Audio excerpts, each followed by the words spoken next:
जय हिंद प्यारे साथियों, बिहार डीएलएड एंट्रेंस एग्जाम के लिए जीके जीएस के most important super selected 100 questions को लेकर आए हैं। प्यारे साथियों, आप सभी के पास बहुत बहुत कम समय बचा हुआ है। अब आप सभी को क्या करना है, जैसे कि क्लास आप सभी को मैंने चलाया था 100 सेलेक्टेड सुपर सेलेक्टेड क्वेश्चन का, जिसमें से साइंस के पार्ट्स खत्म कर दिया है मैंने, फिजिक्स और बायोलॉजी का। बहुत सारे स्टूडेंट बता रहे थे कि सर केमिस्ट्री भी डालिए। प्यारे साथियों, आप सभी को बताऊं, साइंस में सबसे ज़्यादा फिजिक्स का और बायोलॉजी का पार्ट्स का सबसे ज़्यादा वेटेज रहता है। तो वह दोनों अगर आप लोग करके जाते हैं तो लगभग आप सभी का जो है अच्छा रिजल्ट बनेगा। साथ ही साथ केमिस्ट्री का भी मैं करा दूंगा, मतलब 50 क्वेश्चंस केमिस्ट्री का आप सभी को ऐसा करा दूंगा जिससे आपका जो है 2 से 4 क्वेश्चन जो केमिस्ट्री का आते हैं वो भी 50 क्वेश्चन में से टकरा जाए। प्यारे साथियों, बिहार डीएलएड एंट्रेंस एग्जाम के लिए सुपर सेलेक्टेड जीके जीएस का आज क्लास कराऊंगा और आज कोशिश करूंगा कि आज 50 क्वेश्चन एक क्लास में और रात को 8 बजे के बाद मैं भी 50 क्वेश्चन जीके जीएस का और करा दूँ। इससे क्या होगा कि जितना भी जीके जीएस में हिस्ट्री हो गया, पॉलिटी हो गया, ज्योग्राफी हो गया, इकोनॉमिक्स हो गया, जितना भी इंक्लूड है वह सभी का आज जो है मैं ख़त्म कर दूं सुपर सेलेक्टेड क्वेश्चन 100 के माध्यम से। उसके बाद कल जो बचेगा 27 और 28 को जो बचेगा उसमें हम हिंदी और इंग्लिश और मैथ या तीनों को कर लेंगे। यह तीनों का करने के बाद हम लोगों का साइंस पार्ट खत्म हो जाएगा और बचेगा क्या, रीजनिंग हल्का बचेगा और उसके बाद केमिस्ट्री बचेगा। तो रीजनिंग और केमिस्ट्री को एक पार्ट एक क्लास लाएंगे, जिसमें से सिर्फ और सिर्फ चुनिंदा मतलब ऐसे क्वेश्चंस लाएंगे कि आपके एग्जाम में डायरेक्ट क्वेश्चन वही छपने को मिले। इस प्रकार का क्वेश्चन आप सभी के साथ देखने को मिलेगा। प्यारे साथियों, मैं थोड़ा सा टाइम ले रहा हूं इसलिए आप सभी का, क्योंकि वह सभी सिलेक्टेड क्वेश्चन आप सभी को मैं दूं जिससे आपके एग्जाम में बेहतर मतलब परफॉर्मेंस हो, ज़्यादा नंबर आप गेन कर सकें। ठीक है, आज जो है जीके जीएस के सुपर सेलेक्टेड 50 क्वेश्चन लेकर आया हूँ। सबसे पहले आप सभी को बता दूं कितने क्वेश्चन अभी मैं आप लोगों को कराने वाला हूँ। तो टोटल 50 क्वेश्चन आप लोगों को मैं कराने वाला हूँ। शर्त यही है, आप लोग ज़्यादा से ज़्यादा क्वेश्चन सही करेंगे। मैं तो कहता हूँ 50 में 50 आप लोग करने की कोशिश करेंगे। 50 क्वेश्चन अभी मैं करा देता हूँ, शाम के 5 बज रहे हैं और उसके बाद जो है 8 बजे जो है आप सभी का 50 क्वेश्चन और मैं लाने की कोशिश करूंगा।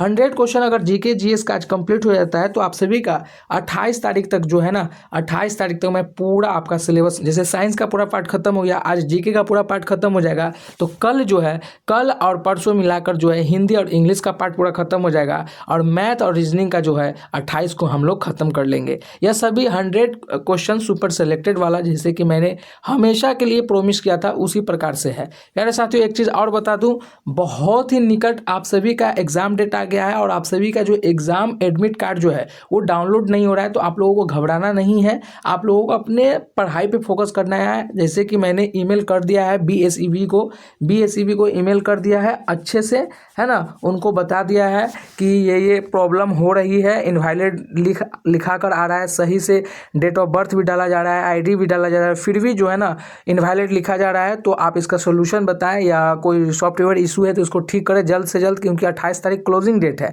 तो आप लोगों को घबराने की ज़रूरत नहीं है। चलिए मेरे प्यारे मित्र, पहला प्रश्न से शुरू करते हैं, क्योंकि आपके पास भी बहुत कम समय है, साथ ही साथ मेरे पास भी थोड़ा बहुत कम समय है। चलिए मेरे प्यारे मित्र, सवाल नंबर 1 आप सभी से क्या कहा जा रहा है कि संयुक्त राष्ट्र सुरक्षा परिषद के अस्थायी सदस्यों का कार्यकाल कितना होता है। प्यारे मित्र, क्वेश्चन नंबर 1 का सही उत्तर कौन सा हो जाएगा। ऑप्शन ए कर रहा है 1 वर्ष, ऑप्शन बी कर रहा है 2 वर्ष, ऑप्शन सी कर रहा है 3 वर्ष और ऑप्शन डी कर रहा है 6 वर्ष।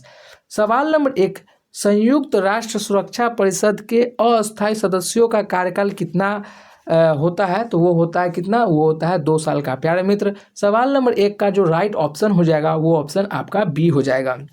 देखिए, क्वेश्चन सभी इसी प्रकार का मिलेगा, एकदम पूरा एकदम लॉलीपॉप बेसिक क्वेश्चन मिलेगा, घूम हुआ क्वेश्चंस आपको नहीं देखने को मिलेगा। जीके की, पॉलिटिकल की बात किया जाए, हिस्ट्री की, इकोनॉमिक्स की, ज्योग्राफी की, सभी इसी प्रकार का क्वेश्चंस मिलेंगे। आप लोगों को घबराना नहीं, क्वेश्चंस को देखिए, क्वेश्चंस को कीजिए, है ना।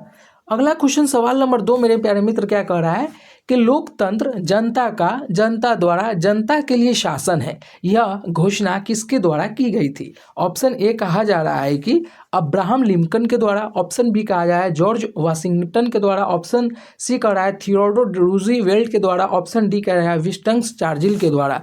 मेरे प्यारे साथियों, सवाल नंबर 2 का कौन सा ऑप्शन सही हो जाएगा? लोकतंत्र जनता का, जनता द्वारा जनता के लिए शासन है, यह घोषणा किसके द्वारा की गई थी? तो यह घोषणा किसके द्वारा की गई थी? आप सभी जानते हैं अब्राहम लिंकन के द्वारा की गई थी। तो सवाल नंबर 2 का जो राइट ऑप्शन हो जाएगा वो ऑप्शन ए हो जाएगा, है ना। चलिए नेक्स्ट क्वेश्चन आप सभी बताएंगे। और एक चीज़ और, आप सभी कौन से जिले से इस क्लास को देख रहे हैं ये भी कमेंट बॉक्स में आप लोग ज़रूर बताइएगा, है ना। चलिए नेक्स्ट क्वेश्चन, सवाल नंबर 3 आप सभी से क्या कहा जा रहा है कि भारत के संविधान के अनुच्छेद में संवैधानिक उपचार का अधिकार प्रदान किया गया है। कौन से अनुच्छेद में संवैधानिक उपचार का जो अधिकार जो है प्रदान किया गया है? अनुच्छेद 30 में, अनुच्छेद 31 में, अनुच्छेद 32 में, अनुच्छेद 35 में। सवाल नंबर 3 का कौन सा ऑप्शन सही होगा प्यारे मित्र, आप सभी को बताना है। संवैधानिक उपचार का अधिकार प्रदान कौन से अनुच्छेद में किया गया है? तो एक्ट 32 में जो है ना, आप सभी का एक्ट 32 में जो है, अनुच्छेद 32 में, उसमें संवैधानिक उपचार का अधिकार किया गया है। प्यारे मित्र, सवाल नंबर आप सभी का जो है, सवाल नंबर 3 का राइट ऑप्शन जो है वो हो जाएगा सी। अगला प्रश्न, सवाल नंबर 4 आप सभी से क्या कहा जा रहा है? सवाल नंबर 4 में कि अंतर्राज्यीय परिषद का सदस्य नहीं होता है, अंतर्राष्ट्रीय परिषद का सदस्य नहीं होता है। ऑप्शन ए कह रहा है राज्यपाल नहीं होते हैं, ऑप्शन बी कह रहा है राज्यों के मुख्यमंत्री नहीं होते हैं, ऑप्शन सी कह रहा है प्रधानमंत्री नहीं होते हैं, ऑप्शन डी कह रहा है कि कैबिनेट स्तर के मंत्री नहीं होते हैं। प्यारे मित्र, सवाल नंबर 4 का कौन सा ऑप्शन सही होगा? अंतर्राष्ट्रीय परिषद का सदस्य कौन नहीं होता है? 4 में से 3 होते हैं और 1 जो है कौन नहीं होता है, ये आपको बताना है। तो आप सभी जानते हैं कि अंतर्राष्ट्रीय परिषद का जो सदस्य है वह राज्यपाल नहीं होते हैं। राइट ऑप्शन सवाल नंबर 4 का वो हो जाएगा ए। अगला प्रश्न, सवाल नंबर 5 आप सभी से क्या कह रहा है? सवाल नंबर 5 कह रहा है कि पंचायती राज व्यवस्था कब संवैधानिक संस्था बनी है? ऑप्शन ए 1992 में, ऑप्शन बी 1991 में, ऑप्शन सी 1993 में और ऑप्शन डी 1995 में। प्यारे मित्र, सवाल नंबर 5 का कौन सा ऑप्शन सही होगा आप सभी को बताना है कि पंचायती राज व्यवस्था कब संवैधानिक संस्था बनी है। तो वह कब बनी है? तो वह बनी है 1993 में। तो राइट ऑप्शन जो हो जाएगा मेरे प्यारे साथियों वो हो जाएगा सवाल नंबर 5 का वो हो जाएगा सी। नेक्स्ट क्वेश्चन, सवाल नंबर 6 आप सभी से क्या कह रहा है कि बिहार का सार्वजनिक लिंग अनुपात वाला जिला कौन है? ऑप्शन ए कह रहा है पटना, ऑप्शन बी कह रहा है रोहतास, ऑप्शन सी कह रहा है गोपालगंज और ऑप्शन डी कहा जा रहा है वैशाली। तो बिहार का सार्वजनिक लिंग अनुपात वाला जिला कौन सा है प्यारे मित्र? तो आप सभी काफ़ी दिनों से पढ़ते आ रहे हैं, कौन है? वो है गोपालगंज। और आपके भारत का वो हो जाएगा केरला। नेक्स्ट क्वेश्चन प्यारे मित्र, सवाल नंबर 7 आप सभी से क्या कहा जा रहा है? सवाल नंबर 7 में आप सभी से कहा जा रहा है कि मधुबनी लोक चित्रों की एक शैली है, यह भारत में निम्नलिखित में से किस राज्य में लोकप्रिय है? बहुत ही सिंपल प्रश्न और काफ़ी अच्छा प्रश्न है और आप लोगों को ये पता भी है। मधुबनी जो है लोकचित्र एक शैली है जो कि भारत में बहुत ज़्यादा लोकप्रिय है। और पूछा जा रहा है कि मधुबनी पेंटिंग जो है भारत के कौन से स्टेट में ये होते हैं? तो आप सभी जानते हैं प्यारे मित्र वह कौन सा राज्य है? तो वह है अपना बिहार। सवाल नंबर 7 का राइट ऑप्शन जो हो जाएगा वो हो जाएगा ए।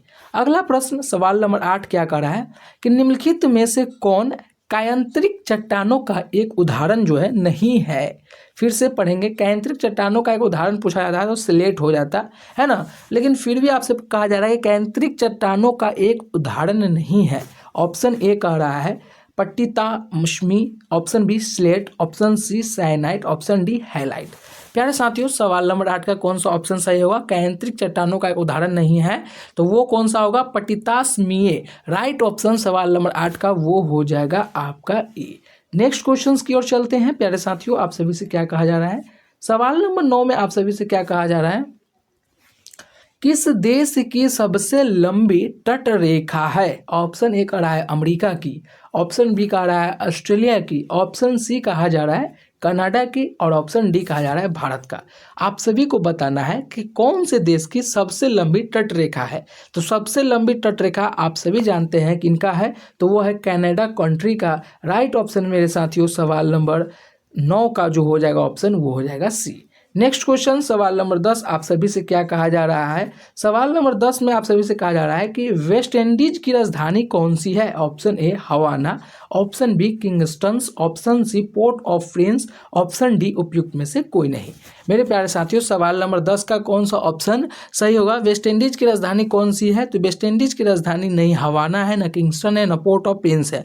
राइट ऑप्शन जो हो जाएगा आपका वो ऑप्शन आपका हो जाएगा ऑप्शन डी। नेक्स्ट क्वेश्चन की ओर चलते हैं और थोड़ा सा हम लोग तेजी पढ़ाने की कोशिश करेंगे। अगर क्वेश्चंस पढ़ेंगे तो मेरे प्यारे साथियों वो 1 घंटा पार क्लास हो जाएगा, है ना। तो थोड़ा सा कोशिश करेंगे कि 30 से 40 मिनट में आपका जो है 60 क्वेश्चंस को कंप्लीट कर लिया जाए।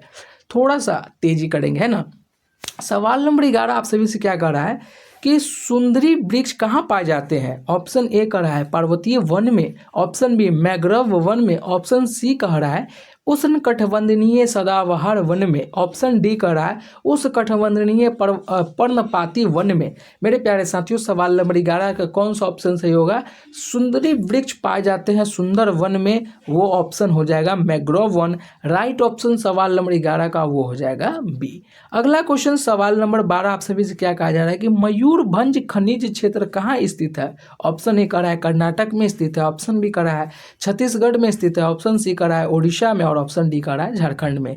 मेरे प्यारे मित्र आप सभी जानते हैं कि मयूरभंज खनिज जो है क्षेत्र कहाँ स्थित है, तो वो है ओडिशा में। वो कहाँ है, वो है ओडिशा में मित्र, वो ओडिशा। राइट ऑप्शन सवाल नंबर 12 का वो हो जाएगा सी। अगला प्रश्न की ओर चलते हैं सवाल नंबर 13 आप सभी से क्या कहा जा रहा है प्यारे साथियों। सवाल नंबर 13 बहुत ही मस्त प्रश्न, बहुत ही सुंदर प्रश्न। आप सभी से क्या कहा जा रहा है कि हरित क्रांति के जनक कौन है। एपीजे कलाम, ऑप्शन बी कह रहा है नॉर्मन बोरलॉन्ग, ऑप्शन सी कहा जा रहा है एम.एस. स्वामीनाथन और ऑप्शन डी कहा जा रहा है जी.के. गोखले। मेरे प्यारे साथियों अगर आप सभी से यहाँ पर पूछा जाए हरित क्रांति के जनक कौन है, तो ऑप्शन आप लोग डायरेक्ट मारेंगे नॉर्मन बोरलॉन्ग। लेकिन अब आपसे ऐसे पूछ लाए कि भारत में हरित क्रांति के जनक किसे कहा जाता है, तो ऑप्शन आप लोग क्या करेंगे, वो ऑप्शन करेंगे सी.एम.एस. स्वामीनाथन। राइट ऑप्शन जो हो जाएगा वो सवाल नंबर 13 का वो हो जाएगा आपका सी। नेक्स्ट क्वेश्चन की ओर चलते हैं। क्या आप सभी से कहा जा रहा है सवाल नंबर 14 में, सवाल नंबर 14 में कहा जा रहा है कि मुल्ला पेरियार बांध के विवाद में कौन सा राज्य संबंधित है। मुल्ला पेरियार बांध के विवाद से कौन सा राज्य संबंधित है। ऑप्शन ए कह रहा है कर्नाटक और तमिलनाडु में, ऑप्शन बी कह रहा है तमिलनाडु और केरल में, ऑप्शन सी कह रहा है केरल और कर्नाटक में, ऑप्शन डी कह रहा है आंध्र प्रदेश और कर्नाटक में। मेरे प्यारे मित्र सवाल नंबर 14 का कौन सा ऑप्शन सही होगा। मुल्ला पेरियार बांध के विवाद में कौन सा राज्य जो है वो संबंधित है, कौन सा राज्य संबंधित है, तो आप सभी जानते हैं कौन सा राज्य संबंधित है, वो है तमिलनाडु और केरल राज्य जो है संबंधित है मुल्ला पेरियार बांध से रिलेटेड। सवाल नंबर 14 का राइट ऑप्शन जो हो जाएगा आपका वो ऑप्शन आपका बी हो जाएंगे।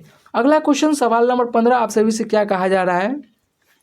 विजयवाड़ा किस नदी के तट पर स्थित है। Option A Kaveri, option B Krishna, option C Mahanadi, option D Yamuna. Vijayawada किस नदी के तट पर स्थित है, तो प्यारे साथियों आप सभी जानते हैं कौन से राज्य किस नदी के किनारे तट पर है, तो वो है कृष्णा नदी। राइट ऑप्शन सवाल नंबर 15 का वो हो जाएगा बी। अगला क्वेश्चन प्यारे मित्र सवाल नंबर 16 आप सभी से क्या कह रहा है। सवाल नंबर 16 में कहा जा रहा है कि 2011 की जनगणना के अनुसार डैश राज्य की कुल साक्षरता दर सबसे कम थी। Option A Jharkhand, option B Uttar Pradesh, option C Rajasthan, option D Bihar. ये आप लोग जानते ही हैं और कितना बेसिक क्वेश्चन है। 2011 के जनगणना के अनुसार कौन से राज्य की सबसे साक्षरता दर कम है, तो आप सभी जानते हैं अपना बिहार, जो कि अब नहीं रहेगा, है ना, बदल रहा है अपना बिहार। 2011 के अनुसार बहुत ज़्यादा बदला है। अगला प्रश्न सवाल नंबर 17 आप सभी से क्या कहा जा रहा है कि राणा प्रताप सागर बांध डैश नदी पर बनाया गया है। Option A Beas, option B Ganga, option C Chambal, option D Jhelum. प्यारे मित्र, सवाल नंबर 17 का कौन सा ऑप्शन सही होगा? तो राणा प्रताप सागर बांध कहाँ है? तो वो है चंबल नदी के किनारे बसा हुआ है। राइट ऑप्शन, माफी चाहता हूँ, राणा प्रताप सागर बांध जो है वो चंबल नदी पर बनाया गया है। तो राइट ऑप्शन जो है वो हो जाएगा सी। अगला क्वेश्चन सवाल नंबर 18 आप सभी से क्या कहा जा रहा है? देखिए ये सभी क्वेश्चंस अभी तो हम लोग 18वां नंबर क्वेश्चंस कर रहे हैं, अभी 32 क्वेश्चंस बचा हुआ है।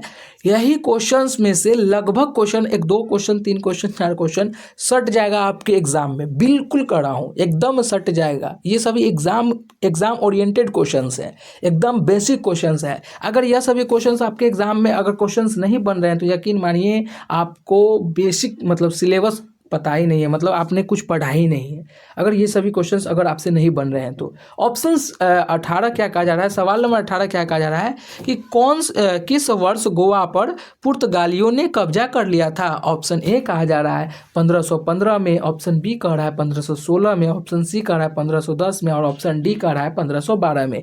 प्यारे साथियों, सवाल नंबर 18 का कौन सा ऑप्शन सही होगा? किस वर्ष गोवा पर पुर्तगालियों ने कब्जा कर लिया था? तो वह है ऑप्शन नंबर सी 1510 ईस्वी में। अगला क्वेश्चन सवाल नंबर 19, बनारस हिंदू विश्वविद्यालय के संस्थापक कौन थे? Option A Shiv Kumar Datta, option B Madan Mohan Malviya, option C doctor Rajendra Prasad और ऑप्शन डी मोतीलाल नेहरू। प्यारे साथियों, सवाल नंबर 19 का कौन सा ऑप्शन सही होगा? बनारस हिंदू विश्वविद्यालय के संस्थापक कौन थे? तो वह थे मदन मोहन मालवीय। राइट ऑप्शन प्यारे साथियों वो हो जाएगा सवाल नंबर 19 का, वो होगा बी। सवाल नंबर 20 आप सभी से क्या कह रहा है? सवाल नंबर 20 कि बॉम्बे स्टॉक एक्सचेंज BSE की संस्थापना किस वर्ष हुई थी? ऑप्शन ए कह रहा है 1947, ऑप्शन बी कह रहा है 1875, ऑप्शन सी कह रहा है 1920 और ऑप्शन डी कह रहा है 1960। बॉम्बे स्टॉक एक्सचेंज का स्थापना कब हुआ था आप सभी को बताना है। सवाल नंबर 20 का कौन सा ऑप्शन सही हो जाएगा? तो बॉम्बे स्टॉक एक्सचेंज की स्थापना कब हुआ था? तो वो हुआ था 1875 में। प्यारे साथियों, राइट ऑप्शन जो हो जाएगा आपका वो हो जाएगा बी। अगला क्वेश्चन सवाल नंबर 21 आप सभी से क्या कहा जा रहा है कि भारत में सार्वजनिक क्षेत्र का सबसे पुराना बैंक कौन सा है? तो आप सभी जानते हैं कौन सा बैंक है, वो है इलाहाबाद बैंक। राइट ऑप्शन सवाल नंबर 21 का वो हो जाएगा ए। अगला क्वेश्चन की ओर चलते हैं। सवाल नंबर 22 आप सभी से क्या कहा जा रहा है? सवाल नंबर 22 में आप सभी से क्या कहा जा रहा है? बहुत ही सिंपल प्रश्न है कि नेपाल की मुद्रा क्या है, और आप सभी जानते हैं नेपाल की मुद्रा क्या है, वो है रुपया। नेक्स्ट क्वेश्चन सवाल नंबर 23 आप सभी से क्या कहा जा रहा है कि किसके साथ वेशर शब्द जुड़ा हुआ है? शास्त्रीय संगीत के साथ, आदिवासी त्यौहार के साथ, लोक नृत्य के साथ या मंदिर की वास्तुकला के साथ। प्यारे साथियों, आप सभी जानते हैं कि वेशर शब्द जो जुड़ा हुआ है वह मंदिर की वास्तुकला के साथ जुड़ा हुआ है। तो राइट ऑप्शन सवाल नंबर 23 का वो हो जाएगा डी। चलिए अगला प्रश्न सवाल नंबर 24 आप सभी से क्या कह रहा है? सवाल नंबर 24 में कि किसने poverty and on British rule in India पुस्तक लिखी थी? Option A Bal Gangadhar Tilak, option B Mahatma Gandhi, option C Dadabhai Naoroji, option D Bankim Chandra Chattopadhyay. मेरे प्यारे साथियों, poverty and on British rule in India पुस्तक किसने लिखा था? तो आप सभी जानते हैं वो किन्ने ने लिखा था, तो वह दादा भाई नौरोजी द्वारा लिखे गए थे। राइट ऑप्शन सवाल नंबर 24 का वो हो जाएगा सी। अगला प्रश्न की ओर चलते हैं। सवाल नंबर 25 आप सभी से क्या कहा जा रहा है कि निम्नलिखित में से किस वर्ष में भारतीय टोल अधिनियम पारित किया गया है? टोल अधिनियम पारित कब किया गया है? ऑप्शन ए कह रहा है 1851 में, ऑप्शन बी कह रहा है कि 1861 में, ऑप्शन सी कहा जा रहा है 1853 में और ऑप्शन डी कहा जा रहा है 1864 में। प्यारे साथियों, सवाल नंबर 25 का कौन सा ऑप्शन सही होगा? टोल पारित कब किया गया है? तो वह टोल पारित किया गया था 1851 में। राइट ऑप्शन जो आपका हो जाएगा वो हो जाएगा ए। चलिए नेक्स्ट क्वेश्चन की ओर चलते हैं। प्यारे साथियों, आप सभी से क्या कहा जा रहा है? सवाल नंबर 26 आप सभी से क्या कह रहा है कि किसी सदस्य की मृत्यु या त्याग पत्र देने के बाद होने वाले चुनाव को क्या कहते हैं? ऑप्शन ए दोनों, ऑप्शन बी कोई नहीं, ऑप्शन सी उपचुनाव, ऑप्शन डी आम चुनाव। प्यारे साथियों, सवाल नंबर 26 का कौन सा ऑप्शन सही होगा कि कोई सदस्य की मृत्यु या त्याग पत्र देने के बाद होने वाले चुनाव को क्या कहा जाता है। काफ़ी साधारण प्रश्न है, तो वह दोबारा अगर किसी भी चीज़ को अगर चुनाव किया जाए उपयुक्त समय के साथ तो उसे हम उपचुनाव कहते हैं। सवाल नंबर 26 का वो हो जाएगा सी। चलिए अगला क्वेश्चन, सवाल नंबर 27 आप सभी से क्या कहा जा रहा है कि विधानसभा का नेता कौन होते हैं। मुख्यमंत्री, राज्यपाल, उप मुख्यमंत्री, विधानसभा। तो आप सभी जानते हैं विधानसभा का नेता कौन होते हैं, तो आप सभी जानते हैं कि मुख्यमंत्री होते हैं। राइट ऑप्शन सवाल नंबर 27 का वो हो जाएगा आपका ए। नेक्स्ट क्वेश्चन प्यारे मित्र, सवाल नंबर 28 आप सभी से क्या कहा जा रहा है कि जलियांवाला बाग हत्याकांड की जांच के लिए सरकार ने किस समिति का गठन किया था। और एक चीज़ और, जलियांवाला बाग हत्याकांड कब हुआ था, तो ये याद रखेंगे 13 अप्रैल 1919 को जो है ये जो जलियांवाला बाग हत्याकांड हुई थी। और जलियांवाला बाग हत्याकांड की जांच जो है किसे दिया गया था, तो आप सभी जानते हैं किसे दिया गया था, हंटर समिति को दिया गया था। राइट ऑप्शन जो है वो हो जाएगा आपका डी।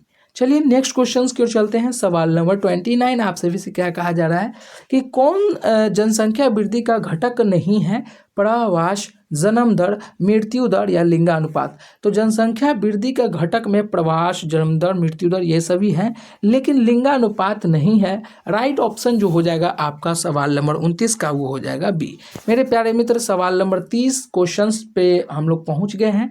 अब टोटल क्वेश्चंस 20 बचे हुए हैं और आप लोग यह सभी के सभी क्वेश्चंस को अच्छे से रट लीजिएगा, क्योंकि यह सुपर सेलेक्टेड है और मैंने आप सभी को पूरा ईमानदारी के साथ वह सभी क्वेश्चंस को पढ़ाया है, जिसे अगर आप करके जाते हैं डीएलएड एंट्रेंस एग्जाम देने तो काफ़ी ज़्यादा आप अच्छे करके आएंगे, ये मेरा विश्वास है।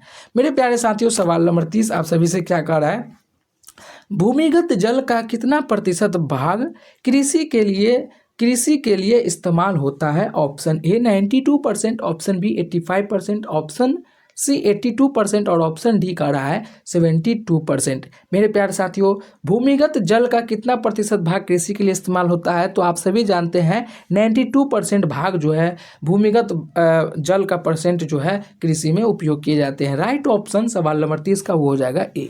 नेक्स्ट क्वेश्चन, सवाल नंबर 31 आप सभी से क्या कहा जा रहा है। सवाल नंबर 31 में कहा जा रहा है कि बिहार का सार्वजनिक जनसंख्या वाला जिला कौन सा है। तो काफ़ी सालों से आप लोग पढ़ते आ रहे हैं और जानवे करते हैं, पटना है। नेक्स्ट क्वेश्चन, सवाल नंबर 32 आप सभी से क्या कहा जा रहा है कि निम्नलिखित में से कौन राज्य संघ के भीतर एक संगठन नहीं था। ऑप्शन ए शरणार्थियों के लिए आयोग, ऑप्शन बी अस्थायी केंद्रीय अफीम बोर्ड, ऑप्शन सी अंतर्राष्ट्रीय सैन्य बोर्ड और ऑप्शन डी दास्ता आयोग। सवाल नंबर 32 का कौन सा ऑप्शन सही होगा। राष्ट्र संघ के भीतर एक संगठन शुरू से नहीं था, तो वह है अस्थायी केंद्रीय अफीम बोर्ड। राइट ऑप्शन जो हो जाएगा आपका वो हो जाएगा सवाल नंबर 32 का वो हो जाएगा बी। नेक्स्ट क्वेश्चन, सवाल नंबर 33 आप सभी से क्या कहा जा रहा है प्यारे साथियों कि भारत में लोकतंत्र की सफलता में बड़ी बाधा क्या है। मतदान की दुरुपयोग, इनमें से सभी, अशिक्षा या डी गरीबी। तो आप सभी जानते हैं और ऐसे प्रश्न में आप लोग गलती क्या करेंगे मेरे प्यारे साथियों कि क्वेश्चंस को देखते हैं और ऑप्शंस नहीं देखते हैं। आप देख लेते हैं भारत में लोकतंत्र की सफलता में बड़ी बाधा क्या आती है, तो मतदान का दुरुपयोग, और आप लोग ऑप्शन ए पकड़ लेंगे। लेकिन ऐसा आप लोगों को बिल्कुल नहीं करना है। आप लोगों को ऑप्शन बी भी चेक करना है, ऑप्शन सी भी चेक करना है और ऑप्शन डी भी चेक करना है। भारत में लोकतंत्र की सफलता में बड़ी बाधाएं, मतदान का दुरुपयोग, यह बिल्कुल सही है। लेकिन अगर अशिक्षा भी रहेगा तो यहाँ भी जो है आपका बाधाएं आएंगी, गरीबी रहेगी तो यहाँ पर भी बाधाएं आएगी। तो यहाँ देखा जाए तो ऑप्शन सवाल नंबर 33 का वो हो जाएगा आपका बी। नेक्स्ट क्वेश्चन मेरे प्यारे मित्र, सवाल नंबर 34 क्या कहा जा रहा है कि वन विस्तार के नज़रिए से भारत का विश्व में कौन सा स्थान है। आप लोग सोचते होंगे कि बहुत ज़्यादा भारत में वृक्ष की संख्या है, लेकिन भारत विश्व में कौन से स्थान पर है। तो प्यारे मित्र, आप लोगों को पता नहीं है तो आप लोग जान लें, 8वें स्थान पर है वन विस्तार के नज़रिए के हिसाब से। 8वें स्थान पर भारत विश्व में है। चलिए नेक्स्ट क्वेश्चन सवाल नंबर 35 अब क्या कर रहा है, मात्र 15 क्वेश्चन बचे हुआ है और आप लोग जी जान लगाकर पढ़ाई करेंगे। यह सभी सुपर सेलेक्टेड क्वेश्चन है, डबल बार मैं आप लोगों को बोल रहा हूँ, पेन पेपर ले लेके बैठेंगे।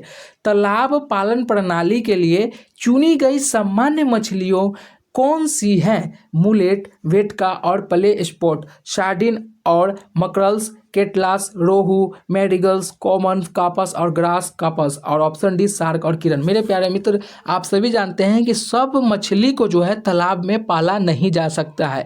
आप सभी जानते हैं तालाब में शार्क को आप नहीं पाल सकते हैं, वेटका को नहीं पाल सकते हैं, प्ले स्पॉट को नहीं पाल सकते हैं, मुलेट को नहीं पाल सकते हैं, लेकिन आप जो है गरई मछली को पाल सकते हैं, ग्रास काट को पाल सकते हैं, रोहू माछ को पाल सकते हैं, केटलास के भी पाल सकते हैं। तो राइट ऑप्शन जो हो जाएगा तालाब पालन प्रणाली के लिए चुनी गई सामान्य मछली कौन कौन से है, तो वो होगा केटलास, रोहू, कॉमन काप्स और ग्रास काप्स जो पाए जाएंगे। सवाल नंबर 35 का वो हो जाएगा सी। चलिए अगला क्वेश्चन सवाल नंबर 36 आप सभी से क्या कह रहा है प्यारे साथियों कि भारत में तांबा गलाने का आधुनिक कारखाना सबसे पहले कहाँ खुला था? तूतीकोरिन में, घटाशिला में, या गुमला में, या जमशेदपुर में? तो आप सभी जानते हैं कि भारत में तांबा गलाने का आधुनिक कारखाना सबसे पहले घाटशिला में खुला था। राइट ऑप्शन मेरे प्यारे मित्र सवाल नंबर 36 का वो हो जाएगा B. Next question, Young India किसकी पत्रिका है? बहुत ही मस्त प्रश्न है। यंग इंडिया किसकी पत्रिका है? तो वो है यंग इंडिया महात्मा गांधी की पत्रिका है। राइट ऑप्शन सवाल नंबर 37 का वो हो जाएगा डी। अब टोटल जो 13 क्वेश्चन बचे हुए हैं बहुत ही जल्दी कर लेंगे। भारत के सबसे ऊंचे शिखर केटू की ऊंचाई कितनी है? यहाँ पर ऊंचाई पूछा गया है। अगर आप लोगों से नहीं पूछा जाता तो ऐसे पूछा जाता है कि भारत के सबसे ऊंची शिखर कौन सा है, तो केटू भी आप लोग कर देते हैं, लेकिन केटू की ऊंचाई पूछा गया है तो केटू की ऊंचाई है 8611 वर्ग मीटर। चलिए नेक्स्ट क्वेश्चन की ओर चलते हैं मेरे प्यारे साथियों। सवाल नंबर 39 आप सभी से क्या कर रहा है कि स्वच्छ जल संसाधनों का स्रोत नहीं है नदी, महासागर, बर्फ की चादर और भूजल। तो आप इजीली बता देंगे कि स्वच्छ जल जो है ना हम नदी से कर सकते हैं, बर्फ की कर सकते हैं, भूजल को कर सकते हैं, लेकिन महासागर को नहीं कर सकते हैं प्यारे मित्र। सवाल नंबर 39 का जो है वो हो जाएगा बी। नेक्स्ट क्वेश्चन की ओर चलते हैं। अगला क्वेश्चन क्या कर रहा है कि लंदन में अनिवार्य प्राथमिक शिक्षा कानून कब जो है ना लागू किया गया था? 1850, 1870 या 1856 या ऑप्शन डी? कौन सा ऑप्शन सही होगा आपको बताना है। तो लंदन में अनिवार्य प्राथमिक शिक्षा कानून कब लागू किया गया था? तो वो लागू किया गया था 1870 में। सवाल नंबर 40 का वो सभी से क्या कह रहा है? सवाल नंबर 41 आप सभी से क्या कह रहा है कि भारत में डॉक्टर भीमराव अंबेडकर ने किस मौलिक अधिकार को संवैधानिक की आत्मा कहा है? ऑप्शन ए स्वतंत्रता का अधिकार, ऑप्शन बी शोषण के विरुद्ध अधिकार, ऑप्शन सी समानता का अधिकार, ऑप्शन डी संवैधानिक उपचारों का अधिकार। सवाल नंबर 41 का कौन सा ऑप्शन सही होगा? तो आप सभी जानते हैं कि डॉक्टर भीमराव अंबेडकर ने संवैधानिक उपचारों का अधिकार को संविधान की आत्मा कहा है। राइट ऑप्शन जो आपका हो जाएगा वो हो जाएगा डी। अगला प्रश्न प्यारे साथियों सवाल नंबर 42 आप सभी से क्या कहा जा रहा है? अब टोटल क्वेश्चन की संख्या जो है 8 बचे हुए हैं और उम्मीद है कि आप लोग 50 में 50 कर रहे होंगे। सवाल नंबर 42 आप सभी कर रहा है कि 1917 ईस्वी में कौन देश प्रथम विश्व युद्ध से अलग हो गया था? तो आप लोगों को पता होगा कौन देश अलग हो गए थे, तो वह देश का नाम है रूस। अगला क्वेश्चन सवाल नंबर 43, हल्के और तेज चलाने वाले जहाज केरावाल को किसने बनाया था? ऑप्शन ए यूरोपीय, ऑप्शन बी पुर्तगाली, ऑप्शन सी यूनानी या ऑप्शन डी डचों ने। तो आप सभी जानते हैं कौन बनाया था, तो वो यूरोपियों द्वारा बनाए गए थे हल्के और तेज चलने वाले जहाज। चलिए नेक्स्ट क्वेश्चन सवाल नंबर 44 आप सभी से क्या कर रहा है कि झारखंड को राज्य का दर्जा कब मिला था? तो आप सभी जानते हैं 15 नवंबर 2000 को झारखंड को राज्य का दर्जा मिला था। राइट ऑप्शन सवाल नंबर 44 का वो हो जाएगा ए। नेक्स्ट क्वेश्चन सवाल नंबर 45, हमारे फसली क्षेत्र का कितना प्रतिशत भाग तिलहन से आच्छादित है? Option A 12, option B 2, option C 4, option D 21। प्यारे मित्र सवाल नंबर 45 का कौन सा ऑप्शन सही हो जाएगा? तो हमारे फसली क्षेत्र का कितना प्रतिशत भाग तिलहन से आच्छादित है? तो वो है 12%। राइट ऑप्शन सवाल नंबर 45 का वो हो जाएगा ए। अगला क्वेश्चन सवाल नंबर 46 आप सभी से क्या कह रहा है। सवाल नंबर 46 में कि अफ्रीकी परमाणु हथियार मुक्त क्षेत्र संधि डैश को कहते हैं। ऑप्शन ए पोलिंडावा संधि, ऑप्शन बी पोर्ट्रेट संधि, ऑप्शन सी कह रहा है टेप्रोक संधि, ऑप्शन डी कह रहा है इनमें से कोई नहीं। तो आप सभी जानते हैं कि अफ्रीकी परमाणु हथियार मुक्त क्षेत्र संधि जो है पोलिंडिम्बा संधि कहते हैं। राइट ऑप्शन सवाल नंबर 46 का वो हो जाएगा ए। चलिए अगला प्रश्न सवाल नंबर 47 आप सभी से क्या कह रहा है कि राष्ट्रीय मिशन ग्रीन इंडिया का किसके साथ विलय कर दिया गया है। स्वच्छ भारत अभियान, राष्ट्रीय ग्रामीण संरक्षण योजना, MGNREGN मनरेगा के साथ या राष्ट्रीय वनीकरण कार्यक्रम के साथ। तो मिशन ग्रीन इंडिया किसके साथ विलय कर दिया गया है, तो वो किसके साथ विलय कर दिया गया है, तो वो है मनरेगा के साथ। सवाल नंबर 47 का जो राइट ऑप्शन हो जाएगा वो ऑप्शन आपका सी हो जाएगा। चलिए अब 2-3 क्वेश्चन टोटल बचे हुए हैं, उम्मीद है कि आप लोग अच्छे से कर रहे हैं। शिलांग की राजधानी कौन है, शिलांग की राजधानी कौन है। आप लोग अगर राज्य और राजधानी नहीं पढ़े हैं तो उसको अच्छे से आप लोग पढ़ के जाएंगे, है ना। शिलांग की राजधानी कौन है, तो वो है मेघालय। नेक्स्ट क्वेश्चन सवाल नंबर 49 क्या करा है। महात्मा गांधी ग्रामीण रोजगार गारंटी अधिनियम का शुभारंभ कब किया गया था। 2 फरवरी 2006 को, 3 मार्च 2008 को, 22 फरवरी 2001 को या 10 जून 2010 को। तो महात्मा गांधी ग्रामीण रोजगार गारंटी अधिनियम का आरंभ जो है कब किया गया था, तो वो 2 फरवरी 2006 को किया गया था। राइट ऑप्शन सवाल नंबर 49 का ए हो जाएगा। चलिए अगला प्रश्न सवाल नंबर 50 और यह लास्ट क्वेश्चन सुपर सेलेक्टेड का, और कल जो है या आज जो है 8 बजे आप लोगों को फिर से मिल जाएगा। प्यारे साथियों आप लोगों को आना बिल्कुल मत भूलिएगा, वह सभी क्लास को अटेंड करना बहुत ज़रूरी है। अगर एक गवर्नमेंट पॉलिटेक्निक, माफ़ी चाहता हूँ, एक गवर्नमेंट DLED कॉलेज चाहिए तो उसके लिए आप लोगों को जी जान लगा देना है।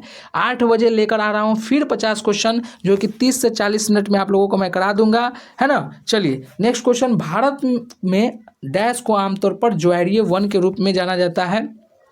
रेगिस्तानी वन, पहाड़ी वन, शुष्क क्षेत्र या आर्द्र क्षेत्र। तो आप सभी जानते हैं रेगिस्तानी वन तो अलग है, पहाड़ी क्षेत्र भी अलग है, शुष्क क्षेत्र भी जो है ये भी पूरा अलग है, लेकिन आर्द्र क्षेत्र जो है ज्वारीय वन में ही पाए जाएंगे। तो राइट ऑप्शन मेरे प्यारे साथियों सवाल नंबर 50 का वो हो जाएगा डी। यह क्लास आप लोगों को कैसा लगा, साथ ही साथ कमेंट बॉक्स में ये भी बताएंगे कि आप कौन से जिले से देख रहे हैं, है ना। फिर मिलते हैं एक नए क्लास में, जब तक के लिए जय हिंद।